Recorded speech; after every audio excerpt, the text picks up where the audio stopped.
마태복음 5장 27절에서 30절까지 말씀을 봉독해 드립니다. 마태복음 5장 27절에서 30절까지의 말씀입니다.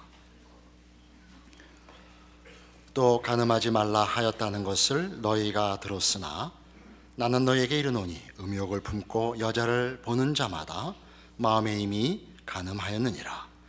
만일 네 오른 눈이 너로 실족하게 하거든 빼어내 버리라. 내 백체 중 하나가 없어지고 온 몸이 지옥에 던져지지 않는 것이 유익하며, 또한 만일 내 오른손이 너로 실족하게 하거든 찍어내 버리라. 내 백체 중 하나가 없어지고 온 몸이 지옥에 던져지지 않는 것이 유익하니라. 오늘 예수님의 가르침은 십계명 제7계명에 있는 간음하지 말라 하는 말씀으로 예수 그리스도께서 오시고 예수 그리스도만 할 수 있는 서기관과 바리새인들의 의와 다른 의, 예수를 믿는 자들에게 허락되는 하나님의 의를 설명하기 위하여 이 율법을, 이 계명을 예로 들고 있습니다. 간음하지 말라는 말을 너희가 들었지만 나는 음욕을 품으면 그가 이미 간음한 것이라고 너희에게 선포한다.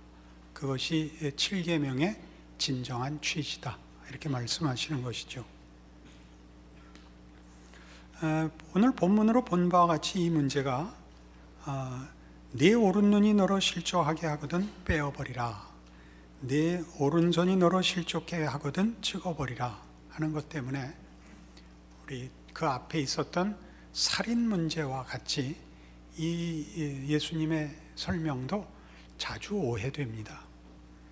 우리 살인 문제를 다룰 때 살인하지 않았다고 살인하지 말라는 계명을 지킨 것이 아니라 노하면, 형제에게 분노하면 이미 그는 살인한 것이다 라고 말씀하신 것 같이 여기서도 동일하게 그 행위의 여부가 아니라 그런 행위를 만들어내는 우리의 본성을 지적하고 있습니다.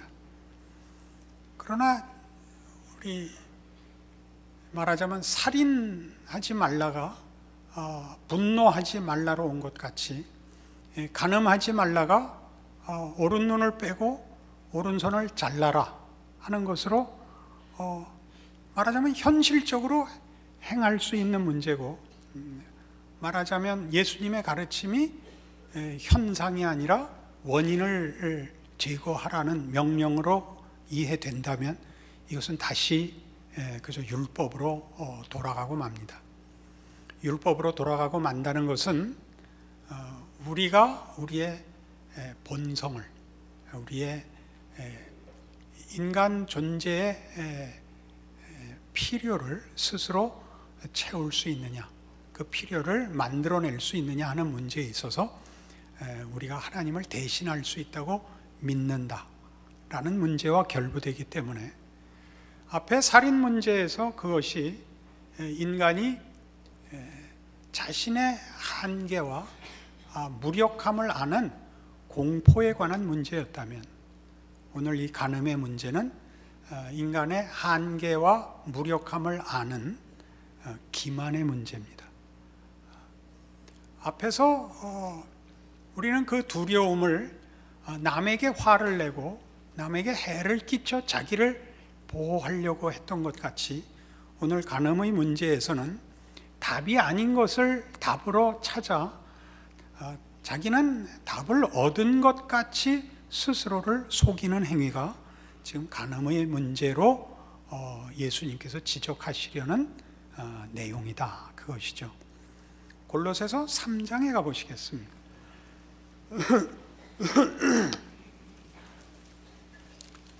신약성경 325페이지 골로새서 3장 1절입니다.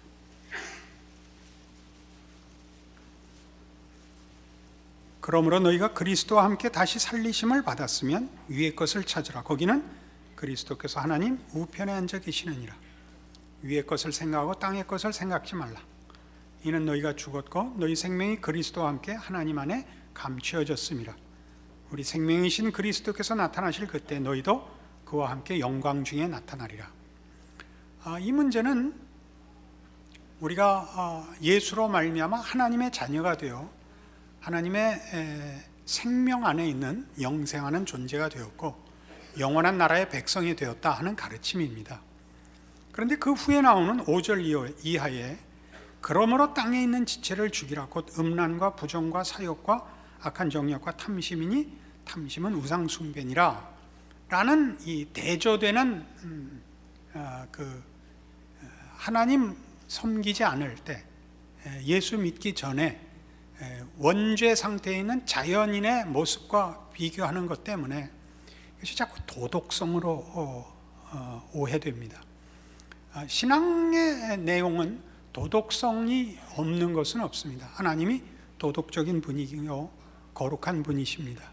그러나 근본적인 차이를 성경이 논할 때는 자연인과 신앙인 사이를 비교할 때는 하나님의 통치 아래 있는가, 하나님이 우리 인간의 존재의 창조주로서 그리고 그 복을 주시려는 부모로서 그 통치와 복주심 아래 보호받고 있는가 그렇지 않은가를 대조하는 것입니다.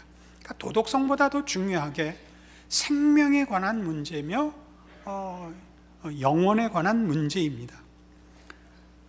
이 예수 안에서 하나님의 자녀가 된 자가 하나님의 통치, 그 생명과 거룩함으로 부름을 받고 약속받고 있고 보호받고 있는 것과 달리 우리가 우리 자신의 주인이 되고 하나님과 상관없을 때는 우리가 어땠느냐 하면 음란과 부정과 사욕과 악한 정욕과 탐심 속에 있었다는 것인데 그것을 다 우상 숭배라고 묵습니다. 우상이란 여러분 잘 아시듯이 자기가 소원하고 필요로 하는 것을 이루어줄 수단입니다. 그러니까 우상은 인격도 없고 도덕성도 없습니다. 능력만 있습니다. 왜냐하면 우상은 스스로 존재하는 것이 아니라 사람이 만들죠. 실상 사람이 주인이죠. 사람이 우상을 만들 때 스스로가 만든 우상은 자신이 정한 내용과 가치를 만들어주는 힘만 갖고 있는 존재이기 때문에 우상의 진정한 주인은 다시 자기 자신으로 돌아오고 마는 것입니다. 그 자기 자신이 자기의 주인이 된 인간이 만들어내는, 즉 하나님 없는 인간이 만들어내는 것은 여기 있는 바와 같이 음란과 부정과 사욕과 악한 정욕과 탐심입니다. 이것들은 다 여기에 나열된 바와 같이 도덕적이기 전에 생명이 없는 것이고 진리가 없는 것들입니다. 사망이 그렇듯이 시간이 흐를수록 썩어져가 그 자신의 생명 없음이 나타날 수밖에 없는 것들, 그것 외에는 만들어낼 수가 없다 하는 것과 대조됩니다. 이 문제를 이제 왜 성경이 이런 식으로 설명을 하느냐 하면 체스터턴이라는 사람의 말로 기억하고 있는데 정확치는 않습니다만 이런 말을 어느 글에 했습니다. 창녀촌에 방문을 두드리는 그 두드림은 하나님의 방문을 두드리는 손길이랍니다. 그 기이한 표현을 썼죠. 그러니까 사람이 정욕과 이런 음란한데 탐닉하는 것은 영혼의 갈증에 대한 몸부림이라는 거죠. 하나님을 만날 수 없으면 무엇으로라도 그 갈증과 그 고통을 무엇으로라도 잠시 덜어야 되니까 창녀촌의 문을 두드린다는 것이죠. 그러나 오늘 우리가 다루는 바와 같이 이 문제는 본문에서 예수님이 날카롭게 지적했듯이 우리가 눈을 빼고 손을 자른다고 해서 우리 마음에 탐심이 없어지지 않듯이, 정력이 없어지지 않듯이, 바꾸어 말하면 그런 것들을 덧붙인다고 해서 또 다른 하나의 팔을 덧붙일 수 있고 눈을 덧붙이고 무언가 필요를 외부로부터 들여온다고 해서 마음을 채울 수는 없다는 대단한 역설입니다. 지체를 잘라 마음에 나쁜 그 솟아나는 생각을 없앨 수 없듯이 우리의 그 잘못된 속을 밖에서 해결할 수 있는 방법을 구할 때도 없다. 이게 오늘의 지적이죠. 그러니까 우리가 지금 지적받는 간음에 관한 문제는 다만 성적인 부도덕성을 논하는 것이 아닙니다. 우리가 지난번에 나누었던 살인에서 살펴봤듯이 그것은 사람을 죽이느냐 마느냐의 문제가 아니라 인간이 어떤 존재냐에 대한 나타나는 결함의 증상이었죠. 마찬가지입니다.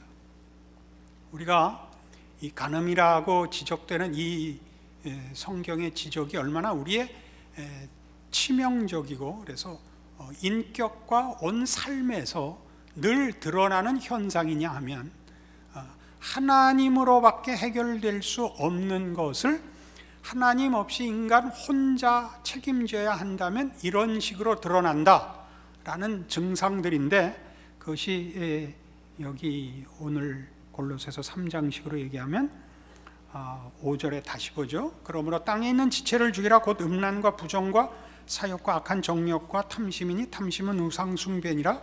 이것들로 말미암아 하나님의 진노가 임하느니라. 너희도 전에 그 가운데 살 때는 그 가운데서 행하였으나 이제는 너희가 이 모든 것을 벗어버리라. 곧 분함과 노여움과 악의와 비방과 너희 입에 부끄러운 말이라.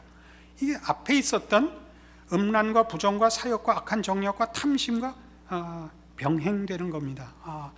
평행법적으로 지금 8절에는 분함과 노여움과 악의와 비방과 부끄러운 말입니다. 우리가 얼마나 우리의 본성의 습관으로 아직도 그 증상이 나오고 뭐 예수 안 믿는 사람들에게는 대책이 없는 증상이냐 하면, 여러분 주변에 술 드시는 친구분들 보시면, 혹 합석해 보시면, 뭐 혹시 여러분은 사이다 먹고 그 자리에 앉아 계셨을지라도 우리는 이제 술을 한잔 하면 이제 마음의 긴장의 끈이 풀어지고 속에 있던 얘기가 이렇게 술술 나오죠. 그래서 술이라고 그런다 그러는데 그 안주가 뭐냐 하면 앞에 놓여 있는 음식이 안주가 아니고 누구를 비방하는 겁니다. 그 왜 하느냐 하는 얘기를 오늘 성경이 하는 거죠. 이런 얘기를 하는 것은 굉장히 조심스럽습니다. 마치 이렇게 얘기하면 그걸 비난함으로써 나는 그 수준과 내용에서 예외인 것 같은 그런 인상을 주는 것을 원치 않습니다. 우리는 다 동일합니다.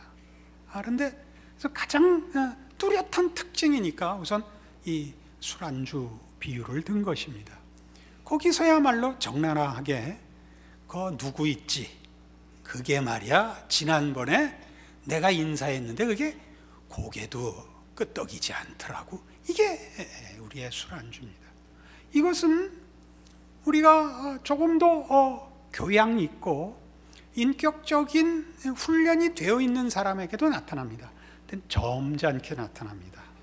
그냥 누구는 말이야 뭐 이래 그러면 야 뭐 그런 얘기를 하냐 이렇게 나타나죠. 그걸 뭘 굳이 말을 하냐, 입에 올릴 가치도 없지 이러는 것이고, 예수를 믿으면 뭐라 그러냐면 나 그 사람 위해서 기도해 이렇게 나오죠. 아니 이 말 좋은 말입니다. 좋은 말인데 우리 좋게 못 씁니다. 나 당신 위해서 기도해, 그 말이 우리가 찌르는 말일 때가 훨씬 많습니다. 그렇지 않습니까? 우리가 왜 누구를 위해서 기도하냐 하면 우리의 본성과 이게 섞여서 신자답긴 해야 되고 실력은 모자라니까 기도를 그렇게 하는 거예요. 하나님, 저 사람 내 마음에 들게 해주세요. 하나님께 맡기지 못하죠.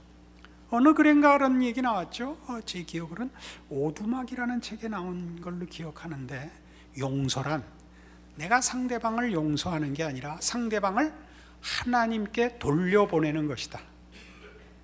하나님이 다스리신다고 하나님께 놓아보내는 것이다. 그럽니다. 우린 못합니다. 그게 지금 예수님이 말씀하시는 서기관과 바리새인의 의와 다른 예수로 말미암는 의입니다. 왜 이 얘기가 우리에게 중요하냐면, 만일 그렇지 않다면, 우리가 할 수 있는 걸 한다면 살인하지 말고 노하지도 말라, 간음을 안 할 뿐만 아니라 음욕을 품지 말라 라고 권하고 그 책임을 묻는 것이라면, 거기는 예수님이 십자가에 달릴 필요가 없습니다. 예수님은 심판자일 뿐입니다. 그러나 지금 예수님은 죽으러 오시는 겁니다. 우리를 이 서기관과 바리새인의 의로부터 구원하기 위하여 죽으러 오시는 것입니다. 그래서 예수로 말미암아 예수님께서 친히 설명하신 대로 모든 율법은 하나님 사랑하라, 이웃 사랑하라 라는 그 말씀의 뜻을 이해하게 되고 성취할 수 있게 되는 겁니다. 예수님으로 말미암아 그의 사랑과 구원에 힘입어 하나님의 자녀가 되고 그 사랑을 힘입자, 우리는 비로소 이웃을 약탈하거나 자기를 기만할 필요가 없게 되는 것입니다. 이것이 본문이 우리에게 주장하는 것입니다. 그래서 이 골로새서 3장 말씀 9절에 이렇게 갑니다. 너희가 서로 거짓말을 하지 마라. 여기서 거짓말은 단순히 뭘 속이는 게 아니라 훨씬 본질적인 것, 뭐예요? 우리가 우리의 필요를 만들 수 있다고 속이지 마라. 네 이웃을 희생제물로 삼으면 너를 그나마 해결할 수 있다고 속이지 마라 이거죠. 그러니까 간음한다는 것은 아까 창녀 얘기를 한 바와 같이 창녀와 하룻밤을 잠으로써 영혼의 갈증을 채울 수 있다는 그 기만에서 벗어나는 것이며, 상대방을 한 인격으로 존중하지 않고 내 필요를 위하여 희생시켜야만 된다는 거짓에서 벗어나는 겁니다. 이 두 가지 거짓. 그러니까 예수 없으면 우리가 누구가 되냐 하면 흡혈귀가 되는 겁니다. 흡혈귀가 된다는 것은 한 생명을 빨아먹어야 자기가 생명을 유지할 수 있는 존재인 것입니다. 누구의 인격과 존재 가치와 생명 자체를 희생시켜 나의 하루의 삶을 위한 식량을 삼아야 되는 이 거짓됨으로부터의 구원입니다. 이것이 예수 그리스도께서 당신의 오심과 당신으로 말미암는 그의 백성들에 주시고자 하는 구원입니다. 에베소서 5장에 가면 같은 내용을 약간 달리해서 이렇게 성경이 증언하고 있습니다.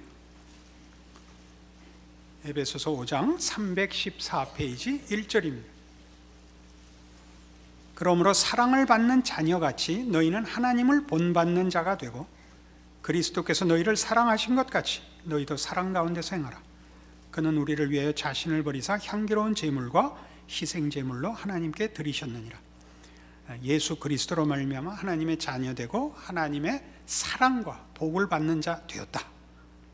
그리고 뭐와 당장 대조시키느냐 하면, 그러니 옛날같이 살지 말아의 3절, 음행과 온갖 더러운 것과 탐욕은 너희 중에서 그 이름조차도 부르지 마라.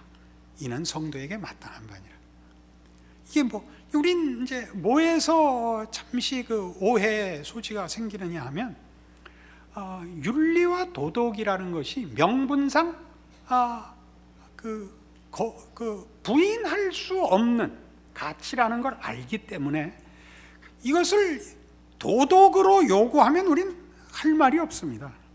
그러나 성경이 얘기하는 건 도덕으로 얘기하지 않습니다. 도덕으로 얘기하지 않는다는 것은 제가 도덕과 윤리로 기독교 신앙을 여러분에게 제시하면 여러분은 제 앞에서 그 도덕성과 윤리성의 명분을 부인하거나 반대할 수 없지만 살 수는 없는데, 그렇게 살 수 없는데 설교자가 혹은 여러분 소속하신 교회의 영적 지도자라는 목사가 이런 건 당연히 해야 되지 않느냐라고 요청하는 것만으로는 여러분은 항복하시지 않습니다.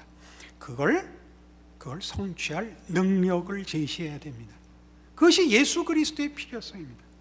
예수 없이 이런 걸 대조하는 것이 아니라 예수 안에 들어와 있는 자와 예수 밖에 있는 자의 가장 큰 차이가 뭐냐? 그러면 율법에서 나타난 바와 같이 그것이 옳다는 것은 누구나 알지만 행할 수 있는 자는, 그걸 제대로 성취할 수 있는 자는 예수로 말미암지 않고는 없다.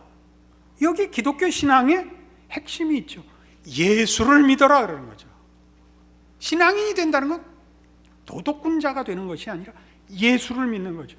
그래서 도덕과 법을 넘치게 성취하는 거죠. 옳은 정도가 아니라 사랑으로 가라는 거죠.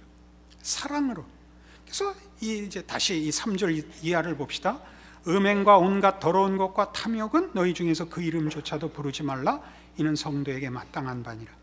누추함과 어리석은 말이나 희롱의 말이 마땅치 아니하니 오히려 감사하는 말을 하라. 이 얼마나 놀랍습니까? 우리가 지난 시간에 살인 문제에서 우리가 얼마나 쉽게 분노하는가. 우리 자녀에게 우리가 그렇게 분통을 터뜨리는 이유가 근본적으로 뭐라 그랬죠?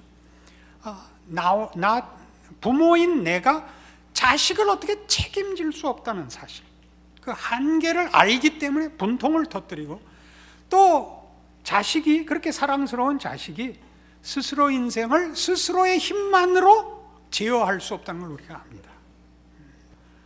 그래서 우리가 우리 자녀들에게 분통을 터뜨리고, 우리에게 무슨 일이 생기면 우리가 분통을 터뜨리죠. 누구랄 것 없이, 어떻게 할 수 없는, 아무도 아무를 도울 수가 없습니다. 예수를 믿으면 뭐가 다르냐? 내가 이웃을 도우려면 내가 살아있어야 됩니다. 내가 누구를 이렇게 구해주고 힘을 주려면 내가 내 발을 온전한 터 위에 굳게 세워서 나를 지탱하지 않고 남에게 도울 손을 내밀 수가 없습니다. 그게 예수 믿는다는 표현입니다. 그래서 여기 말하는 이 어리석은 말들, 희롱하는 말들이라는 거, 우리 사실 삶의 현장 속에서 많이 쓰는 겁니다. 우리 사실 이제 정부나 사회에 대해서 분통을 터뜨릴 때가 많은데 그것도 다 공포입니다. 그리고 나를 걱정 끼치지 말아 달라라는 간음일 때가 많습니다. 나라가 튼튼하고 사회가 건강하면 거기다가 안심할 근거를 만들고 싶은 겁니다. 그 거짓에 속지 말랍니다. 그 거짓에 속지 마십시오. 여러분, 교통사고를 당했을 때 상대방이 고의로 들이받지 않습니다. 상대방도 조심해서 잘 오다가 잠깐 실수에 그만 받았는데 결과는 엄청납니다. 우리는 거기서 자유롭지 않습니다. 인간의 원죄와 하나님 없는 인간의 무력함과 죄악됨을 여러분들이 제대로 인식하지 못한다면 예수 믿는다는 말이 가지는 답도 여전히 제대로 누리지 못하게 될 것입니다. 갈라디아서 5장에 가면 이 문제를, 그 에베소서 바로 앞이 갈라디아서입니다. 갈라디아서 5장 19절 이하에 이렇게 동일한 내용, 동일한 강조를 다시 한번 반복합니다. 갈라디아서 5장 19절입니다. 육체의 일은 분명하니 곧 음행과 더러운 것과 호색과 우상 숭배와 주술과 원수 맺는 것과 분쟁과 시기와 분냄과 당짓는 것과 분열함과 이단과 투기와 술 취함과 방탕함과 또 그와 같은 것들이라. 전에 너희에게 경계한 것 같이 경계하노니 이런 일을 하는 자들은 하나님의 나라를 유업으로 받지 못합니다. 이것은 자기의 나라입니다. 인간의 나라. 피조물인 우리가 스스로를 다스리고 보호하고 채울 수 있다고 믿는 나라입니다. 여기는 여기에 지적한 것 같이, 그리고 아까 골로새서 3장이나 에베소서 5장에서 본 바와 같이 우리가 만들어내는 것들은 헛된 것들입니다. 썩어져가는 것들입니다. 생명을 만들 수도 없고 생명의 필요를 공급할 수도 없습니다. 그러나 22절 이하 오직 성령의 열매는 사랑과 희락과 화평과 오래 참음과 자비와 양성과 충성과 온유와 절제입니다. 예수 안에서 하나님의 통치가 우리를 부르고 인도하고 채워 나가는 것은 이런 것들입니다. 이것은 마치 생명이 가득한 숲을 보는 것 같습니다. 수목이 울창하고 꽃이 피고 향기가 나고 많은 그 생명들이 깃들여 있는 그 풍성한 숲을 보여주는 것 같은 우리 생명의 풍성함과 넘침과 부요함들입니다. 그러니까 이런 것들을 다른 데서는 구할 수 없다는 것이죠. 우리가 우리를 통치해서는 또는 세상 무엇으로도 세상의 정부나 세상의 법이나 지식이나 그 무엇으로도 생명을 만들고 생명을 유지하지 못합니다. 그래서 성경은 이렇게 분명하게 선언합니다. 요한복음 6장 뭘 분명하게 선언하느냐 하면 이 인간의 가장 깊은 근원적이고 가장 중요한 본질의 그 문제에 대하여 그 답을 이렇게 제시합니다. 6장 35절 예수께서 이르시되 나는 생명의 떡이니 내게 오는 자는 결코 줄이지 아니할 터이요 나를 믿는 자는 영원히 목마르지 아니하리라. 예수 자신이십니다. 예수께서 가르치신 무엇보다 우선해서 예수 자신입니다. 예수님 자신이 우리의 생명이십니다. 그분을 모르고 그분을 소유하고 있지 않으면 오늘 우리가 살펴본 바와 같이 살인에서 지적된 것이나 간음에서 지적된 것 같이 인간은 자신을 도울 수가 없습니다. 자신을 책임질 수가 없습니다. 그래서 이 예수를 믿는 자의 다름, 예수를 소유한 자의 다름, 생명을 가진 자의 다름이 가장 우선적으로 실천되고 증거되어야 하는 것이 교회입니다. 그러니까 교회는 가장 큰 특징이 무엇이어야 되느냐 하면 도덕성과 능률이 아니고 은혜여야 합니다. 예수를 믿는 사람들이다. 예수를 믿는다는 것은 예수를 필요로 하는 사람들이다 하는 것이죠. 제가 서두에 창녀 얘기를 해서 서로 사실 언급하지 않는 부분인데 결론 부분에도 한번 창녀 2, 아까는 창녀 1, 아니면 창녀 2가 등장을 하게 됐습니다. 어느 신자가 창녀촌에서 일하는 참 비참하게 사는 여인을 보고 이렇게 권했답니다. 왜 그렇게 사는가? 교회 나와 예수를 믿으라. 그러자 그 여인이 이렇게 답을 했다 그럽니다. 나 이미 충분히 비참합니다. 내가 왜 교회 나가서 더 비참해져야 됩니까? 이 말이 갖는 의미를 아시죠? 우리도 모르게 예수를 믿는 것이 내가 남들과 조건과 자격이 다른 사람이라는 그런 기만을, 그런 위선을 가지고 납니다. 왜냐하면 그게 우리 본성입니다. 누구의 도움을 받아야 된다는 걸 질색을 하는 인간의 알량한 자존심입니다. 그러니까 본인이 의식하든 의식하지 않든 교회는 언제나 가장 크게 문제가 되는 게 뭐냐면 예수를 만나려면 나부터 만나 이거거든요. 나라는 사람이 예수가 필요해서 나온, 내가 가난한 자요 핍절한 자였다라는 증언을 하러 서 있지 않고 나는 예수님을 도우러 나왔다는 표정을 짓고 있는 바람에 모두가 와서 입을 열 수가 없는 것입니다. 그 여인이 말한 것 같이 나 이미 충분히 비참한데 내가 왜 교회 나가서 또 괄세를 받아야 하는가? 왜 경멸을 받아야 되는가? 이 인용은 어떤 분이 하신 그 실화를 쓴 것인데 우리 모두에게 사실 돌아보게 합니다. 우리 모두의 신앙을, 우리가 우리의 교회를 잘 만들어야 된다 하는 부분에서가 아니라 우리가 얼마나 많이 예수를 믿고 영생을 얻었다는 문제로 덮어놓고 그 다음에는 다시 예수 안 믿는 자와 똑같이 자존심을 세우고 자기는 간음하지 않고 살인하지 않는 자인 것 같이 자기를 증명하여 윽박지르고 있는가, 모두를 피해자로 만들고 자신을 속이고 있는가 라고 돌아봐야 합니다. 예수를 소유한 자의 넉넉함으로 여러분이 여러분의 자리를 지킬 때에만 여러분은 비로소 이웃을 도울 수 있습니다. 그럴 때만 교회는, 사실은 교회가 맡은 책임, 어느 시대 어느 사회에서나 빛이고 소금인 유일한 기관입니다. 그 책임을 우리가 할 수 있을 것입니다. 오늘의 말씀이 여러분들로 하여금 소모적인 기만과 발돋움에서 벗어나 은혜를 구하는 자로서의 여러분의 자리로 여러분의 신앙을 되돌려 놓고 겸손과, 그래서 그 겸손 속에 가지는 하나님 통치의 부요함을 누리는 신앙의 삶으로 돌아오는 말씀이 되기를 바랍니다. 기도하십시다. 하나님 아버지, 은혜를 감사합니다. 예수 안에서 하나님을 아버지라 부르는 자 되어 하나님의 사랑을 받으며 생명과 진리와 능력과 의로우심과 자비하심과 사랑의 자녀 되었으니 우리로 감사하는 자 되게 하옵소서.